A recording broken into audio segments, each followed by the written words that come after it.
Hi everyone, welcome back to my channel. For today's video, I am going to do a full face of makeup of products that I regret buying.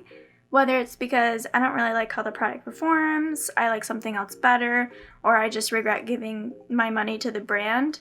So this should be interesting. It's obviously going to be a little bit more of a negative video, so if that's not your thing, I totally understand, and I have a more fun video planned for next week. So let's just get into it. In my last video, I was playing with my hair nonstop and it actually drove me insane, so I pinned back my hair for today's video. Hopefully I don't touch it as much, but no promises. Okay, so I always start off with my brows. That's just my personal preference. And then for today's product that I regret buying for my brows is the Precisely My Brow Pencil from Benefit Cosmetics. It's just a small pencil like this. And the reason that I regret buying it is because I just like the Anastasia one better. So it's not that this is a bad product by any means, I just prefer the Anastasia one. So I'm going to go ahead and do my brows and be right back. Brows are done, and now I'm going to go in with face primer. And for face primer, I am going in with the Tatcha the Liquid Silk Canvas. So the reason why I regret buying this product is I just feel like it doesn't really work for my skin type. I have combination skin, sometimes it's more oily, sometimes it's more dry, and this tends to like pill up on me. I don't know if I'm using too much of it or I don't really know, but I much prefer the Tatcha the Silk Canvas, the original formula. That's more like of a putty type of situation. But yeah, and this was like $60, so gotta cut my losses there. So this is how much I go in with, and I don't get why it pills up on me. It just must not be made for my skin type. Okay, and I don't have a foundation that I regret buying, so I'm just gonna go ahead and do my foundation real quick and be right back. Now we're going to go in with concealer. For concealer, we're going to go in with the Tarte Shape Tape. Now this is a staple in many people's collections. For me personally, I used to love this concealer, but it's just too drying on my skin, I think. Now that I've used this Uoma Beauty concealer, I know what I was missing out on. It's a full coverage hydrating concealer that works really well on my acne, where this is very full coverage, but it makes my acne spots look drier than they already are, and it is way too thick to work for my under eyes. My under eyes are very crinkly and annoying to work with, so a thick concealer just really doesn't work for my under eyes either. But I'm just gonna go ahead and put this on my face wherever it needs to go. Okay, so concealer is all blended out, and I don't know if you guys can tell, but I feel like my under eyes make me look 50 years old with this concealer on. It really emphasizes my dry under eyes and my wrinkles under my eyes. And now we go into powder, and to make my face look even more dry and cakey. For powder, we're going to go in with the Too Faced Peach Perfect powder, and I really like this powder, and it smells really good. But my new favorite is the Beauty Bakery powder. I love that stuff.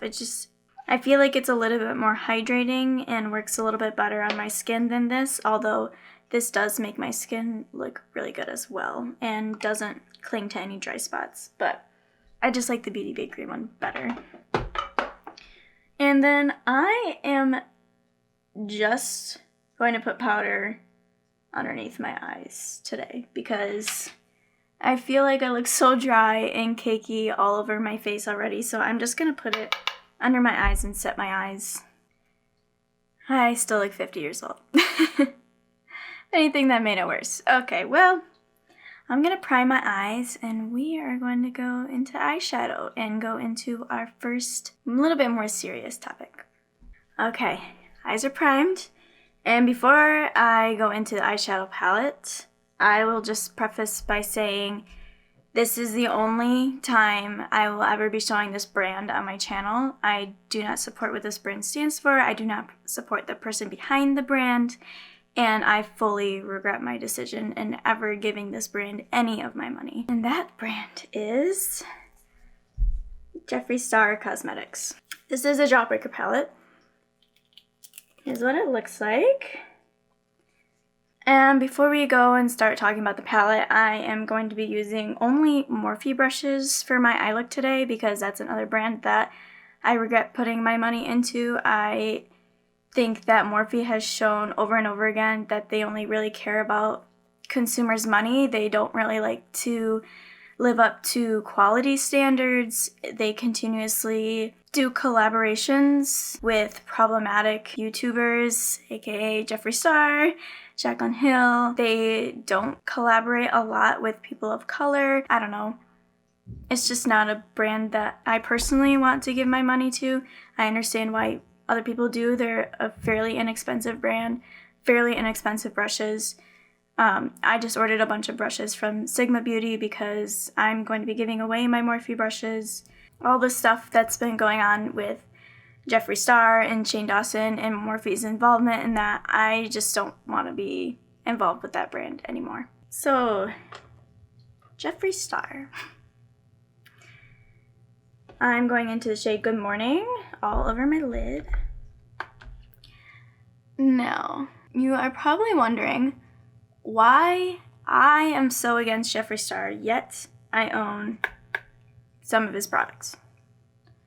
Well, when I first started getting into makeup and watching YouTube, Jeffree Star was one of the people that I started watching, and I had no idea about his past. His racist past, his nasty past, I guess. And a lot more stuff has come out about his past recently as well, and I'm sure we'll be seeing more things. When that video came out of him saying the N-word with hard R, like 15 years ago or something like that, I was shocked and appalled, but he had put out a video basically apologizing for it and saying that he's grown as a person, and I took his word for it. I understand that's not my apology to accept, but at the time, I thought that he was genuine. I didn't really look into other perspectives, so that's my fault. Like right now, I watch a lot of commentary videos, like Smokey Glow and Abby Williamson. I think that they give great opinions, and I mostly aligned with their opinions. When I first started watching drama videos, I guess, it was drama channels, not commentary channels. And now we know that these drama channels had Jeffree Star had these drama channels in his back pocket and was feeding them information, and they were heavily biased against him.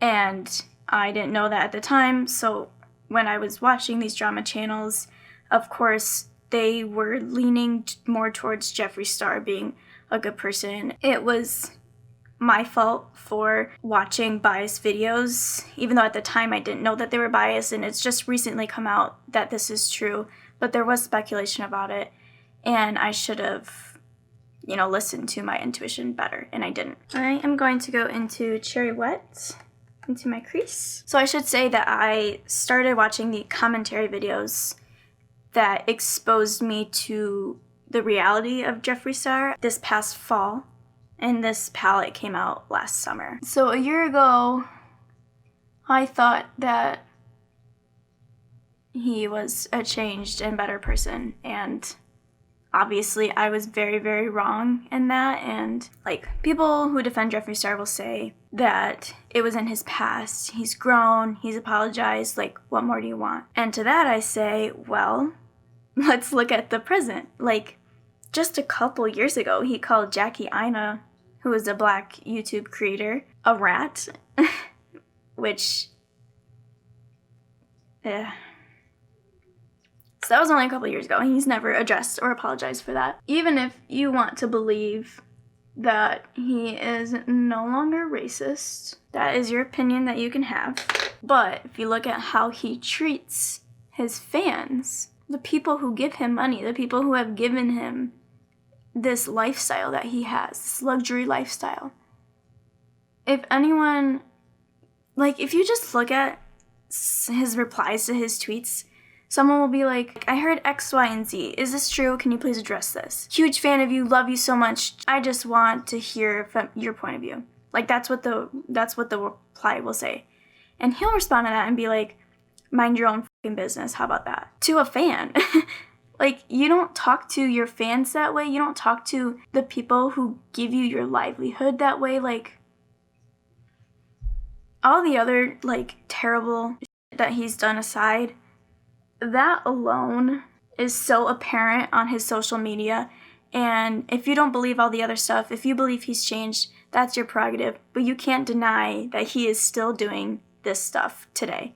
I'm sure if you go look at his Twitter today, well, that's not true because he always tweets it and then deletes it because he's a but like I said, I will never show his brand on my channel again after this because I have a moral responsibility to stand by what brands align with my morals, I guess. Like, I don't want to speak about things that I'm passionate about, like Black Lives Matter, for example, and then go in with a Jeffree Star product. Like, that totally contradicts my point and what I'm saying and shows that, like, oh, she says this stuff, but then she uses a racist product. I don't know if that makes sense, but that's my point of view on it. And I'm going to go in with licorice up here. Okay, so I bought the palette. Then in the fall, I binge watched all of Smokey Glow's videos. I love her. She is my favorite channel. I love her. Hands down, favorite channel. I saw she gave commentary about Jeffree Star that the drama channels wouldn't address. So the tweets to the fans, the fact that he hasn't apologized to Jackie Aina, and then putting together that his actions showing that he has not changed, even though he says he has. In my opinion, he has not changed.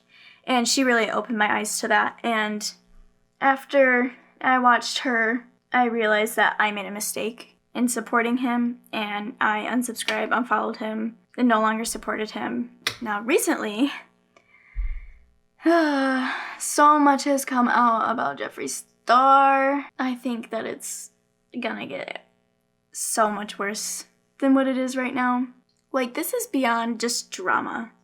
Like, this isn't drama anymore. This is, like, scary stuff. Like, people have come out and said that they've had to move homes, that they've had to hire more security, that they fear for their lives because they're speaking out against Jeffree Star. And if multiple people are saying that, like, it just continues to fuel this narrative that Jeffree Star is not a good person. He's a dangerous person, and he needs to be taken off of his platform. Every drama situation, like every major drama situation, he is involved in some way, shape, or form. He always gets out of it. Like, how do you fuel drama, but you always escape from it? Like, you never get held accountable. Clearly, you're pulling some strings behind the scenes for that to happen. And you just let people do your dirty work for you so you can continue to rise to the top and tear people down on your way up there. And I will link some videos down below that talk more in depth about this if you're more interested to learn more about this entire situation, and they do a lot better job of explaining it than me. So for the bottom lash line, I am going to go in with the shade Delicious. I'm just going to take a flat brush like this and put it right close to my lash line.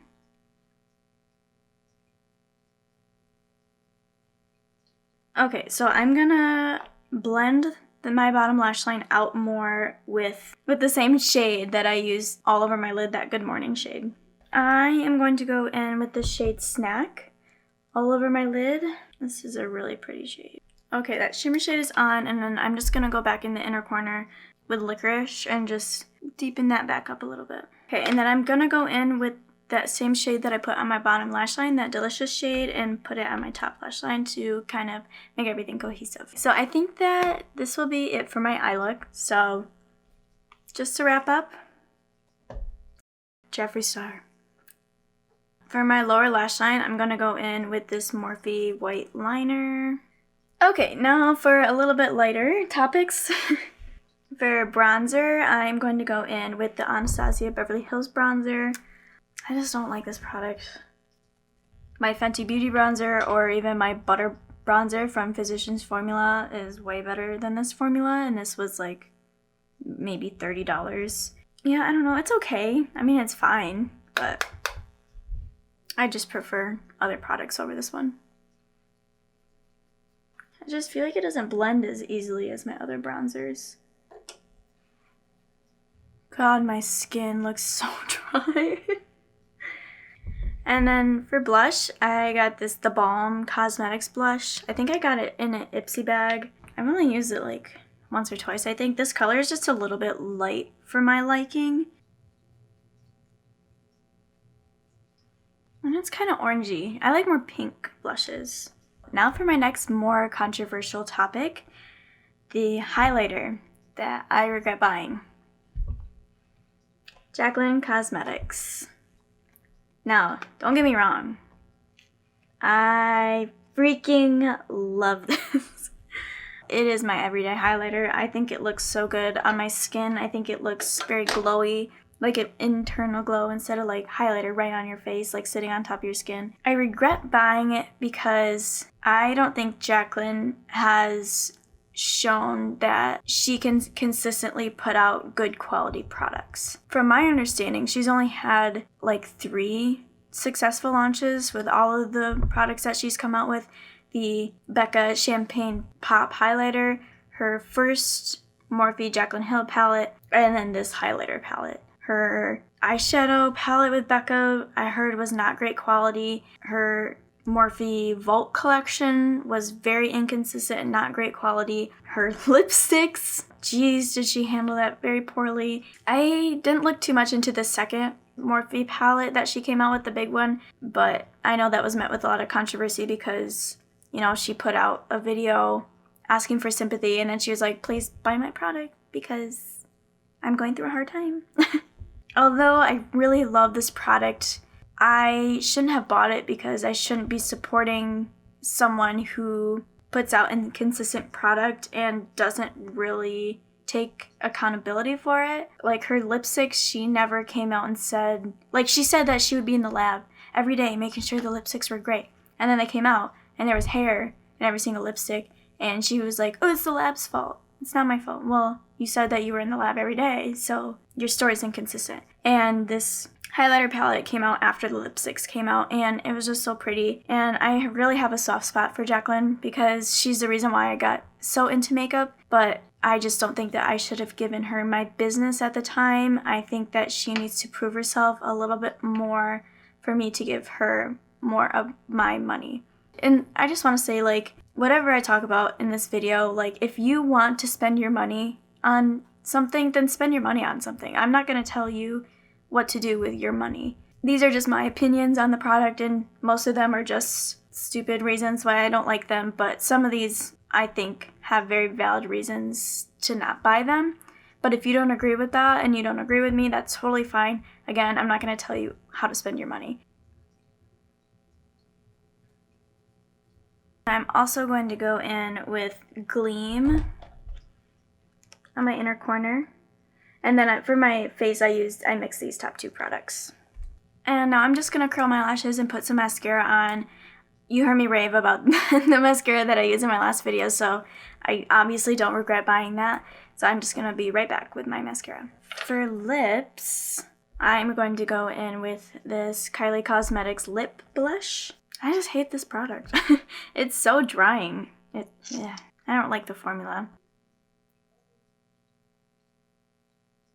So this is supposed to be like a kiss of color, like weightless formula. You can't even feel it on your lips. But when this dries down, it's so dry. Like I definitely can tell that there's something on my lips.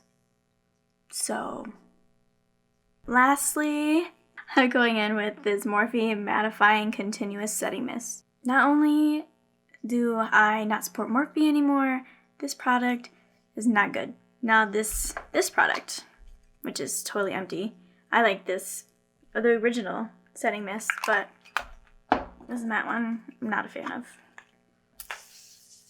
So much comes out. My face is wet now. My hair is wet. My hands are always so messy after I do makeup. I wipe most of it off, but I don't even know how that happens. Wow, my lips are dry, my face is dry, my under eyes are cakey. So this is the look that I pulled together with the things that I regret buying. And then to end this video on a positive note, I just want to say thank you all so much for watching my first video, for all the love and support on that. As of right now, let's take a look. As of right now, my video is sitting at 306 views and I have 43 subscribers. That really does not seem like a lot, but it is way more than I thought I would get and way more people that I thought would subscribe. So thank you all so much, whether you watched for a minute and clicked out of it, whether you commented, liked, subscribed, shared it. I just want to say thank you so much. I could not have asked for a better reaction. Like, everyone was so nice, and I really hope that the second video didn't disappoint you, and I hope that you are looking forward to more videos from me. Like I said, next week I have a more fun video planned and I'm really excited about. But yeah, let me know what you guys think about the products that I talked about down below. If you guys have any strong opinions one way or the other about anything that I used. If you have a product that you regret buying, let me know in the comments below. And thank you so much for watching, and I will see you in the next one. Bye!